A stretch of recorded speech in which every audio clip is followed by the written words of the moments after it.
Get ready to have a blast on Corey's Cast, where we talk about everything related to rehabilitation and recovery, from injuries and treatments to the unique journeys in the pursuit of an optimal life. I am your host, Corey Rasmussen. Welcome back to another episode of Corey's Cast. Today's special guest is Jackson Hale, a Pocatello native. He is 2024 Pitcher of the Year and a former pitcher at the Highland Rams, and now going on to College of Centralia over there in Washington, and is going to pitch for the Blazers over there. So we're very fortunate enough to have him on the show. He's got kind of a unique history, which is one of the reasons why we wanted to bring him to the show. A lot of challenges that he's overcome to enjoy the success that he has in his early career. But later on in the show, Jackson's going to share with us 3 pearls of wisdom as a pitcher that can either help with your pitching game or help you avoid injury for all the aspiring pitchers out there. Okay, Jackson. So I first want to acknowledge your parents because they're amazing people. I know them personally. They've invested a lot in their children. They haul them around to all the tournaments and all the camps throughout their whole youth and young adult life, and have made a commitment to that. They've signed you up for additional coaching and training and conditioning and stuff like that. So I want to give a special kudos, shout out to Jackson's parents there. But we're going to get to all that and those experiences later. So everybody likes a good background story. Mm-hmm. I guess they call it backstory. So Jackson has a really good one. So that's kind of where we want to start. We want to start with Jackson's backstory. So why don't you tell us a little bit? I mean, early on, like out of the womb, you were already faced with challenges. Let's start there. Yeah, so at about a week old, I had open heart surgery, which was very traumatic, more for my parents, obviously, because I was a baby. But yeah, so that was bad. Luckily, I got over that. I'm still facing challenges today. I got to get an echo every year. I got to go in for, like, a bunch of tests every single year, make sure I'm still good with that. But that was hard because, you know, all my friends early in age, like, played football and, like, all these contact sports, which I wasn't able to do because of my heart.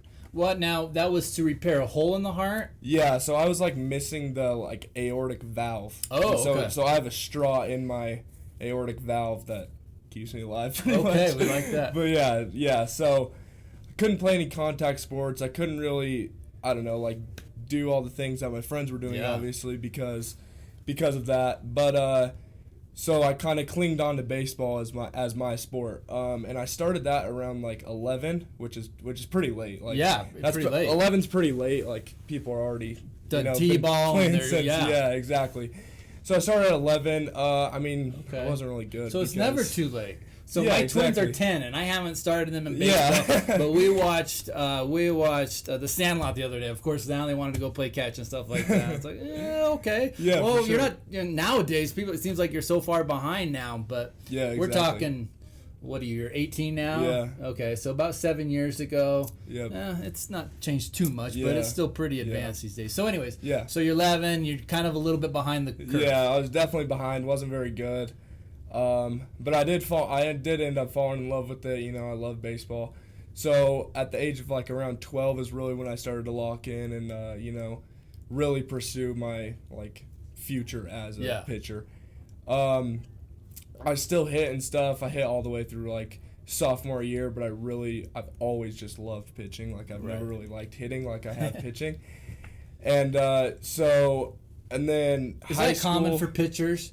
Yes. I mean, if you really like pitching, you're gonna probably want to pitch more than hit. Yeah. But yeah, I would say it's pretty common. Yeah.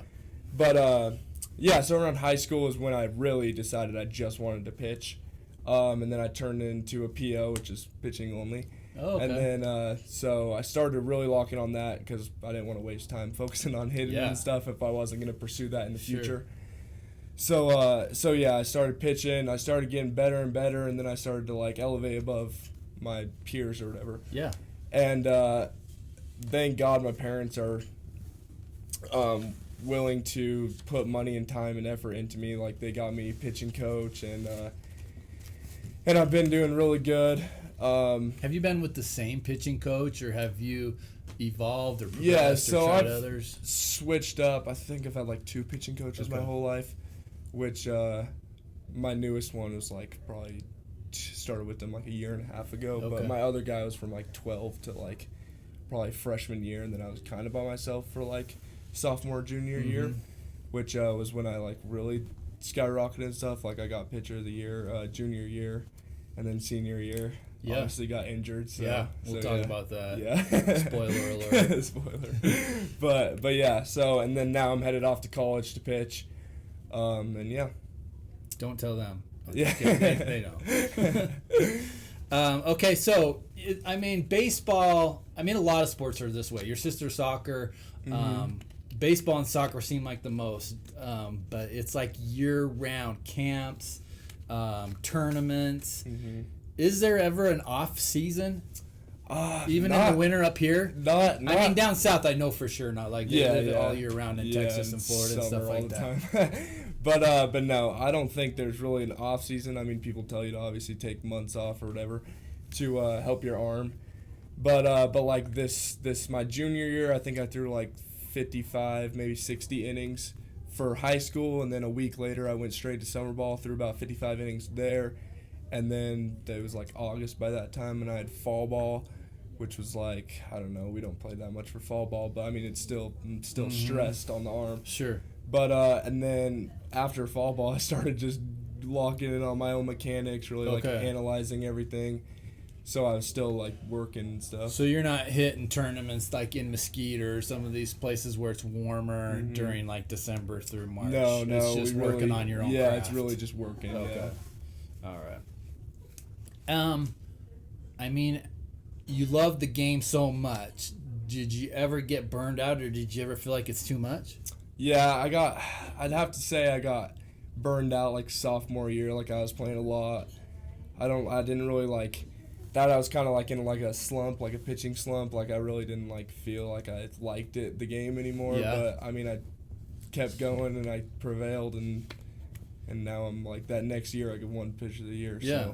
So yeah. So, do you attribute it to anything, or do you just attribute it to perseverance and that eventually my mechanics improved, my pitching improved, and therefore I enjoyed it more? Or was there a aha moment, or did you take some time off and that was all that I needed?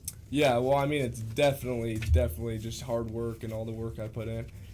But I'd have to say, I don't know, I just kept believing that something good would come out of it. Yeah. Like out of all my hard work, and it did. So. Oh, yeah, fantastic. All right.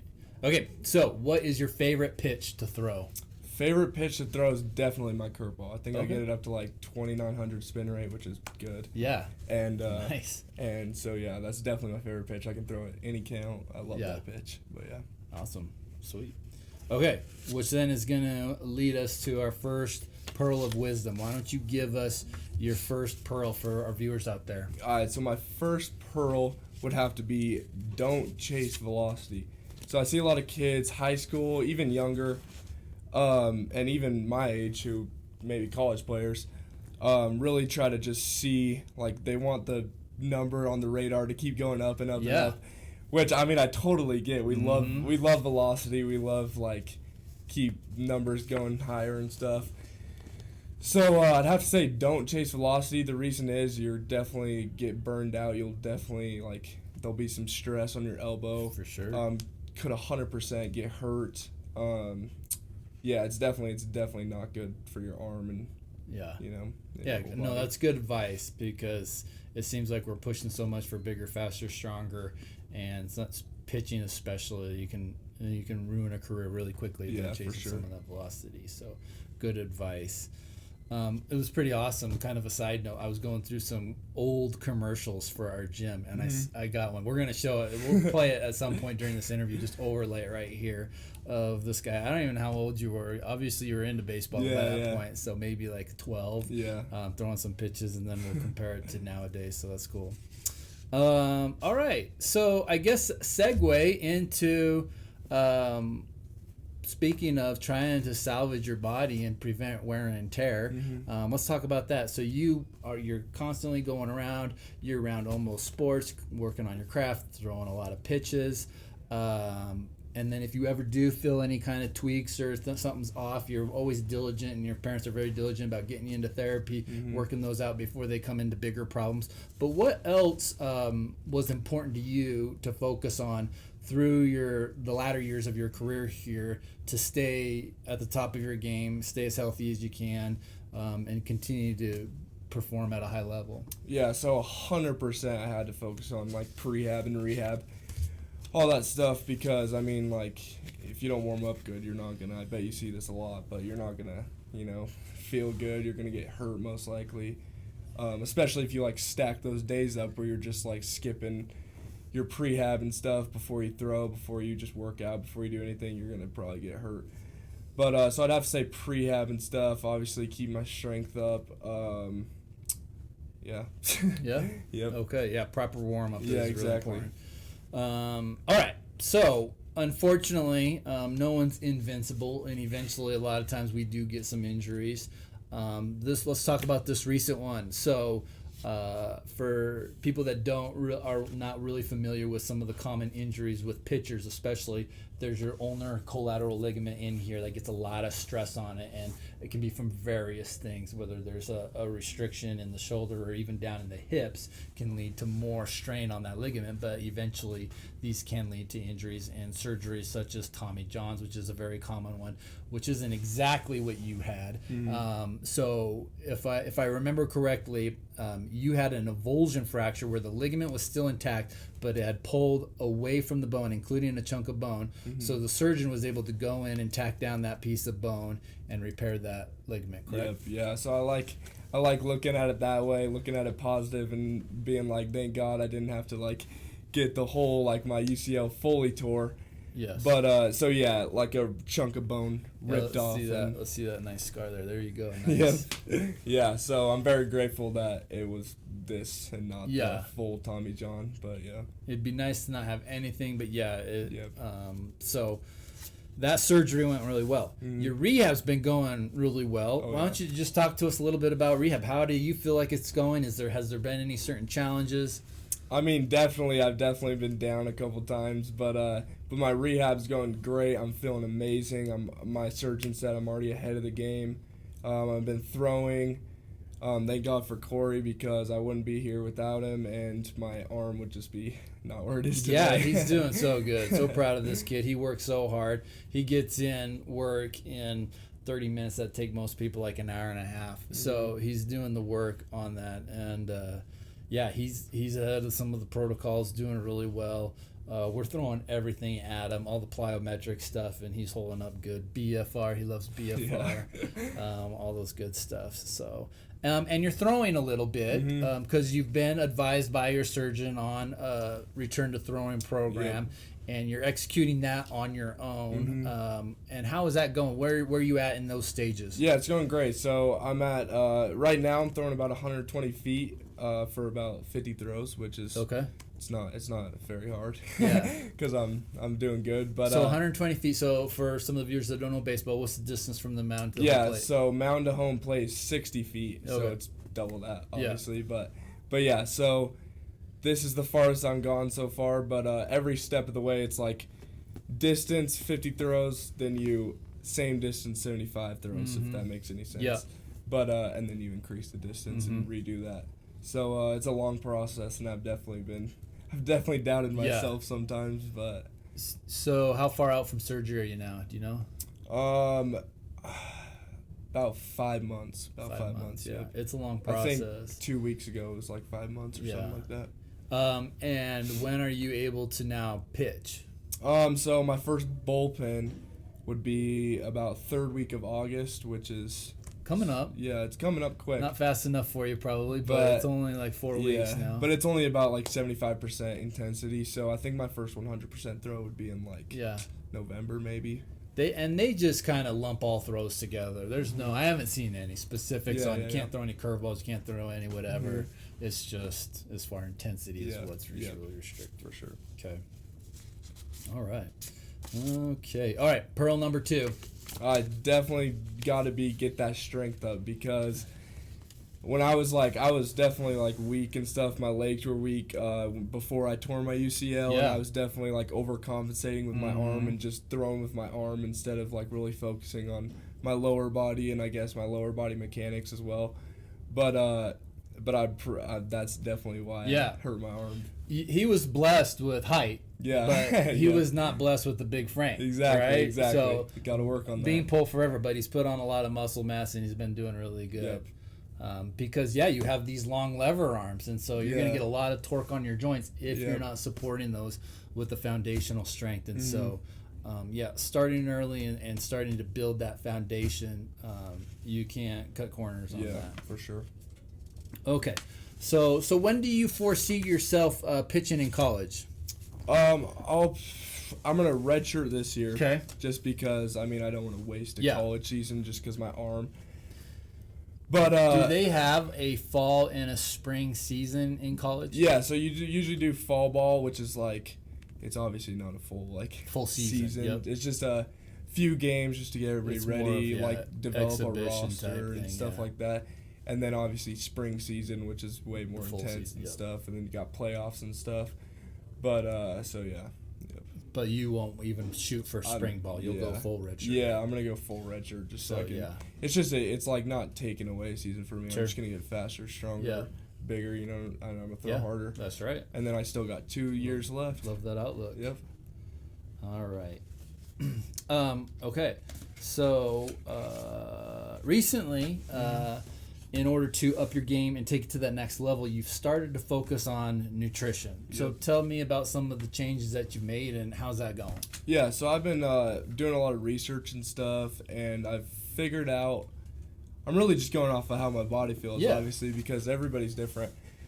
So I've switched to more of like a Mediterranean style diet, which is, pretty much just organic whole foods. Yeah. It's just pretty much every healthy food you can think of. Just eat good. But literally. But I feel like that my body feels best like before a workout, after a workout, just throughout the day. It feels best on that style of diet. I've been doing that for about 6 weeks, I think, and I've been feeling really good. Been pretty religious with it. Yep.